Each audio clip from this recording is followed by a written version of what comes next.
I am Dr. Nishchal Gupta, MD Homeopathy, a practicing homeopath in Delhi and NCR, and we are going to talk about allergic rhinitis today. What is allergic rhinitis? होता क्या है, क्या sign and symptoms हैं, किन लोगों को होता है, इसके साथ साथ किस तरह की बीमारियां हो सकती हैं और इसका मैनेजमेंट हमको कैसे करना है, किन किन चीज़ों का ध्यान रखना है। हम इसके अंदर किसी भी तरह की दवाई के बारे में बात नहीं करेंगे, हम बेसिक बात करेंगे कि हमको मैनेजमेंट कैसे करना है। अगर किसी को राइनाइटिस हो जाता है, किसी को एलर्जिक राइनाइटिस यदि हो जाता है, तो वो किस तरह से इस बीमारी को मैनेज करे। सिंपल 10 मिनट के इस वीडियो में हम ये समझेंगे। So first let us understand allergic rhinitis है क्या। दो शब्द हैं, एलर्जी और राइनाइटिस। एलर्जी का मतलब कि हाँ भाई, किसी ना किसी पर्टिकुलर चीज़ से जो पेशेंट है उसको किसी पर्टिकुलर चीज़ से एक रिएक्शन हो जाता है यदि उसके कांटेक्ट में आता है, चाहे वो डस्ट है, चाहे वो पॉलन्स हैं, चाहे वो एनिमल हेयर है, एनीथिंग लाइक दैट। किसी भी उस चीज़ से यदि व्यक्ति संपर्क में आता है तो उसको प्रॉब्लम स्टार्ट हो जाती हैं। और उन प्रॉब्लम्स के अंदर आपको क्या क्या है, प्रॉब्लम्स के अंदर आपको जो छोटी छोटी चीज़ें हो रही हैं वो आपको ध्यान रखनी है कि भाई आपको सबसे ज़रूरी चीज़ तो ये है कि भाई विक्टिम जो पेशेंट जो है, पेशेंट को खांसी जुकाम या पेशेंट को खांसी जुकाम जो सिम्टम्स होंगे वो खांसी और जुकाम जैसे लगेंगे। जो पेशेंट होगा, पेशेंट आपके पास आएगा और पेशेंट बताएगा कि भाई मुझे नाक से पानी आता है, आँख से पानी आता है, सुबह उठता हूँ तो छींकें आती हैं, एसी से बाहर निकला तो छींकें चालू हो जाती हैं, सुबह उठता हूँ नहा के आता हूँ तो छींकें चालू हो जाती हैं, आँखों से पानी आता है, नाक से पानी आता है, कभी कभार स्किन में भी मेरे को इचिंग हो जाती है, या नाक के आसपास या मुंह के आसपास, इधर आंखों के आसपास बहुत इचिंग होती है, बहुत छोटे छोटे, कभी कभी ऐसा भी कहता है कि भाई मुझे ऐसा लगता है कि पानी भी आ रहा है और साथ में कुछ दाने भी नहीं हो रहे हैं। इस तरह की कंप्लेंट्स पेशेंट आपको बता सकता है। तो ये चीज़ समझने वाली है, क्योंकि ये सिम्टम्स कोल्ड और कफ के थ्रू, जो एक सिंपल कोराइजा या कफ हो जाता है उसके साथ एसोसिएटेड भी हैं, उसके जैसे सिम्टम्स भी हैं ये।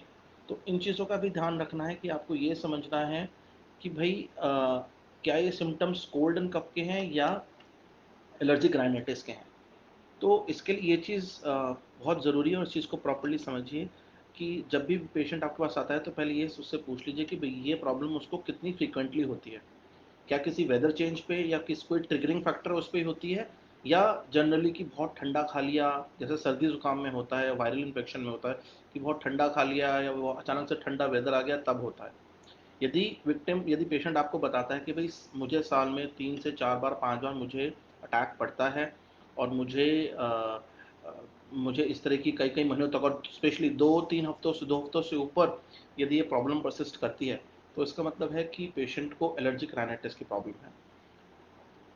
जैसा मैंने आपको बोला, ये प्रॉब्लम और बीमारियों की तरह से, जैसे कि साइनोसाइटिस, अस्थमा, एक वायरल कोल्ड इन्फेक्शन, कई बार ब्रोंकाइटिस जैसे प्रॉब्लम्स, और कई बार नेजल पॉलिप की अगर प्रॉब्लम हो उसके साथ में भी उसके सिम्टम्स भी इसके जैसे एलर्जिक राइनाइटिस के जैसे हो जाते हैं। तो किन किन चीज़ों का, किन किन बीमारियों का हमें एक डायग्नोसिस बना लेना कि भाई ये बीमारी तो नहीं है। वो हो गई अस्थमा, साइनोसाइटिस यानी कि साइनसेस के अंदर इन्फ्लेमेशन, अस्थमा आपको पता है दमे की प्रॉब्लम, ब्रोंकाइटिस हो सकता है उसको, और साथ में कुछ केसेस के अंदर उसको नेजल पॉलिप की शिकायत भी हो सकती है जिसमें उसको प्रॉब्लम हो रही हो। अब ये तो हमने बात करी किन किन चीज़ों से बचना है। साइनस सिम्टम्स मैंने आपको बता दिया कि आँख या नाक से पानी आना, छींकें आना, आँखों में जलन होना, नाक में जलन होना, छींकों का बहुत ज़्यादा आना, सडनली सुबह उठे हैं, शाम को हैं, अंदर बाहर हो रहे हैं सर्दी गर्मी में तो उसको छींकें आ जाती हैं, इस तरह की प्रॉब्लम्स होती हैं। तो ये मेजर सिम्टम्स होते हैं। आप सबसे पहले यदि आपको इस तरह की कोई प्रॉब्लम होती है तो आपको किन चीज़ों का ध्यान रखना है कि आपको सबसे पहले तो अपने टेस्ट कराने हैं। ब्लड टेस्ट में क्या क्या कराना है, एक आपको अपना CBC, that is complete blood count या हीमोग्राम आप कराएंगे। बेसिकली इसके अंदर हम ईosinophil काउंट देखते हैं कि ईosinophil काउंट कितना बढ़ा हुआ है, क्या ईosinophil काउंट की वजह से प्रॉब्लम हो रही है। सेकंड हम देखते हैं इसके अंदर आफ्टर सीबीसी, जो सेकंड टेस्ट हम कराते हैं वो सेकंड टेस्ट होता है हमारा AEC, that is absolute eosinophil count. कुछ लैब्स एईसी को सीबीसी के अंदर रखते हैं, कुछ लैब एईसी को बाहर रखते हैं। तो स्पेसिफिकली जब भी आप कराएं तो सीबीसी के साथ में उनको बोलें कि हमें एब्सोल्यूट ईosinophil काउंट कराना है। एलर्जिक राइनाइटिस के केसेस में ये एब्सोल्यूट ईosinophil काउंट के बढ़ने की चांसेस हो जाते हैं। थर्डली जो आपको टेस्ट कराना है, जब भी एलर्जिक राइनाइटिस होता है तो आईजीई एंटीबॉडीज़, ये तीनों एंटीबॉडीज़ बॉडी के अंदर डेवलप हो जाती हैं, इनकी मात्रा बढ़ जाती है, तो आईजीई एंटीबॉडीज़ का टेस्ट और कराना है। सो बेसिक एलर्जी पैनल जब आप कराएंगे तो उसके अंदर ये 3 टेस्ट आएंगे। फर्स्ट स्टेप है, आपको कभी भी अगर एक प्रोविजनल, अगर आपको पता करना है कि भी मुझे एलर्जिक राइनाइटिस की प्रॉब्लम तो नहीं हो रही है, तो ये आप 3 टेस्ट करा लें, सीबीसी, आप एईसी और सीरम आईजी एंटीबॉडीज़, ये करा लें। ये आपकी मेजर, आपकी सारी प्रॉब्लम्स का आपको बता देंगे कि भाई एक प्रोविजनल डायग्नोसिस हो जाएगा कि भाई आपको एलर्जिक राइनाइटिस की प्रॉब्लम है। अब यदि उसके बाद आप जानना चाहते हैं कि आपको किस पर्टिकुलर चीज़ से आपको प्रॉब्लम है, किस चीज़ से आपको एलर्जी हो रही है, तो उसके लिए एक स्किन पैच टेस्ट होता है, वो करा सकते हैं। यूजुअली थोड़ा एक्सपेंसिव टेस्ट होता है, 10 to 15,000 के राउंड का टेस्ट होता है, जिसमें डिफरेंट एलर्जेंस होते हैं, वो आपकी बॉडी के ऊपर आपको रब किए जाते हैं या अटैच किए जाते हैं, और फिर कुछ टाइम बाद एलर्जिक रिएक्शन देखा जाता है। तो स्किन पैच टेस्ट करा सकते हैं, but majorly because of the cost कई लोग ये टेस्ट नहीं कराते हैं। लेकिन यदि आपको पता लग गया शुरुआत में कि भाई आपकी आईजी एंटीबॉडीज़ बढ़ी हुई हैं, या आपका क्या बोलते हैं एईसी बढ़ा हुआ है या इस्नोफिल काउंट बढ़ा हुआ है, तो आप अपना ट्रीटमेंट आप स्टार्ट कर सकते हैं। इसके साथ एक चीज़ समझनी ज़्यादा ज़रूरी है कि आईजी लेवल जब बढ़ा होता है तो साथ में और जब आईजी लेवल बढ़ा होता है और एलर्जिक राइनाइटिस का हम एक डायग्नोसिस बना लेते हैं, कई बार साथ में साइनोसाइटिस की प्रॉब्लम भी होती है। साइनोसाइटिस मतलब साइनसेस के अंदर इन्फ्लेमेशन। आपके जो हमारे 4 पेयर ऑफ साइनसेस हैं, 2 अंदर ब्रेन के पास होते हैं, जिनका नाक से सीधा कोई संबंध नहीं है, पर 3 पेयर ऑफ साइनसेस हैं। फ्रंटल साइनसेस जो यहाँ पर होते हैं, भुहों के बीच में, यहाँ एक पेयर ऑफ साइनसेस यहाँ पे होता है, और एक मैक्सिलरी साइनसेस यहाँ पे होते हैं, आपके चीक बोन के पीछे। तो यूजुअली जब साइनस की प्रॉब्लम हो जाती है, तब इनमें और इन साइनसेस के अंदर मेजर इन्फेक्शन होता है, तभी साइनसेस का जब साइनसाइटिस के केस आते हैं, तो पेशेंट कहता है कि भाई मेरे को छींकें आती हैं और मेरा सर दुखता है, पानी आता है तो सर भी दुखता है, मेरे को यहाँ इस तरफ भी आंखों में दर्द होता है। तो ये आंखों में दर्द, आंखों में इन्फेक्शन नहीं है, साइनसेस के अंदर प्रॉब्लम हो जाती है। तो कई केसेस में मैक्सिमम ये देखा गया है कि एलर्जिक राइनाइटिस के साथ साइनोसाइटिस भी साथ में होता है, क्योंकि पेशेंट बहुत समय से अपने टेस्ट कराता नहीं है, और एक लंबे के टाइम बाद हमारे पास आता है और कहता है कि भी मेरे को ये प्रॉब्लम हो रही है और मैं क्या करूँ। तो ऐसे में होता है कि उसको राइनाइटिस के साथ साथ उसको साइनोसाइटिस भी हो रखा होता है, और तभी एलर्जिक राइनाइटिस का जो पेशेंट है वो कहेगा कि मुझे छींकें आती हैं, पानी आता है, मुझे सर में भी दर्द होता है, क्योंकि साइनसिस के अंदर बलगम जमा हो रखा है। साइनोसाइटिस का मतलब ये है कि साइनसिस के अंदर बलगम जमा हो रखा है, इसलिए साइनसिस भारी, बिल्कुल भर जाते हैं।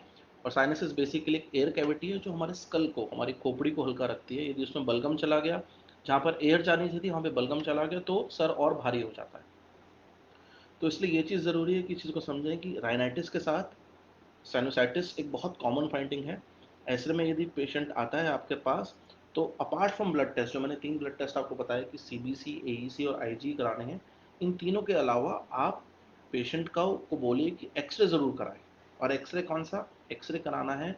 एक्सरे साइनसेस का हम यूजुअली पीएनएस कराते हैं, पैरानेशनल साइनसेस का हम वाटर्स व्यू हम कराते हैं।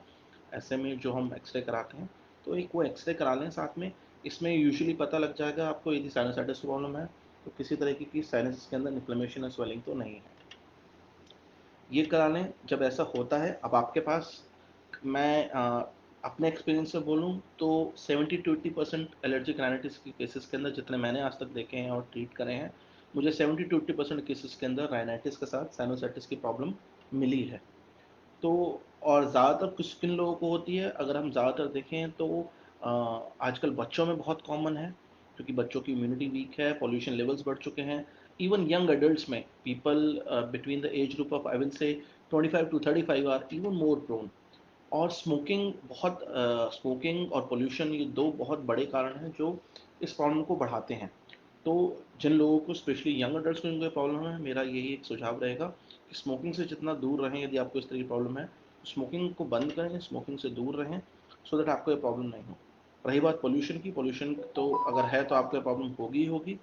तो कोशिश करें कि इंडोर्स रहें, अपना काम इस तरह का रखें कि भाई इंडोर्स आपको ज़्यादा घूमना ना पड़े, और अपनी इम्यूनिटी को स्ट्रॉन्ग करने के लिए मेडिसिन प्रॉपरली लें। हाँ, फाइनली बात आ जाती है कि इसको मैनेज कैसे करें। देखिए मेडिसिन, जब भी इस तरह के आपको सिम्टम्स आए तो अपने घर के आसपास आपके जो भी फिजिशियन है, स्पेशली होम्योपैथिक फिजिशियन है, अपने किसी होम्योपैथिक फिजिशियन को ज़रूर दिखाएं। जो मैंने आपको 3 टेस्ट सीबीसी, एईसी और आईजी बताए, ये तीनों टेस्ट करा करके, और साथ में एक्सरे, पीएनएस, वाटर्स व्यू होता है, पैरानेजल साइनसिस का एक्सरे होता है, वो करा करके ये 4 रिपोर्ट लेकर के जाएं। और वो फिर अकॉर्डिंगली आपको मेडिसिन बताएंगे। लेकिन कुछ चीज़ें हैं जो मैनेजमेंट में आपको समझनी ज़रूरी है कि यदि इस तरह की प्रॉब्लम है तो आपको किन चीज़ों का आपको ध्यान रखना है। और ध्यान रखने में वो चीज़ें, कुछ चीज़ें हैं। पहली चीज़ तो अपना वाटर इनटेक आप बेटर रखिए। वाटर इनटेक ठीक रहेगा, कम से कम 2.5 से 3 लीटर आपका पूरे दिन का वाटर इनटेक रहना चाहिए। वाटर इनटेक रहेगा तो टॉक्सिन्स जल्दी इजीली लिबरेट होंगे, इजीली बॉडी से एक्सक्रीट हो पाएंगे, आपको प्रॉब्लम्स मिनिमम होंगी, आपके सिम्टम्स जल्दी जल्दी एग्रेवेट नहीं होंगे। दूसरी बात जिसका आपको ध्यान रखना है एलर्जिक राइनाइटिस के अंदर, वो ये है कि जब भी आप कोई भी दो ऑपोजिट काम या कोई भी दो ऑपोजिट वेदर्स को बिल्कुल इमीडिएटली इंटरेक्ट ना होने दें। मसलन आप गाड़ी में, एसी गाड़ी में जा रहे थे, आपको पता है कि अब बाहर निकलना है, धूप में जाना है, तो ये नहीं कि जब आपकी गाड़ी रुकी आपको बाहर निकलना है तभी आपने गाड़ी का एसी बंद करना है। आप कोशिश करें कि पहले गाड़ी का एसी का टेम्परेचर कम कर लें, एसी बंद कर लें, ताकि आपकी बॉडी बाहर के टेम्परेचर से प्रॉपरली उसके कांटेक्ट में आ जाए, तो उस चेंजेस सडन ना हो। मुद्दे की बात यह है कि कोई भी sudden change in the diet and sudden change in the temperature can lead to an adverse reaction and it can lead to aggravation of your complaints. मतलब कोई भी सडन चेंज ऑफ टेम्परेचर या कोई भी सडन चेंज ऑफ आपका कह लें हम, किसी भी तरह की आपके लाइफस्टाइल के अंदर कोई सडन ऑपोजिट चेंज हो जाए। आपने बहुत ठंडा खाया, उसके बाद आपने गर्म खा लिया, गर्मा गर्म खा रहे थे, आपने ठंडा ले लिया।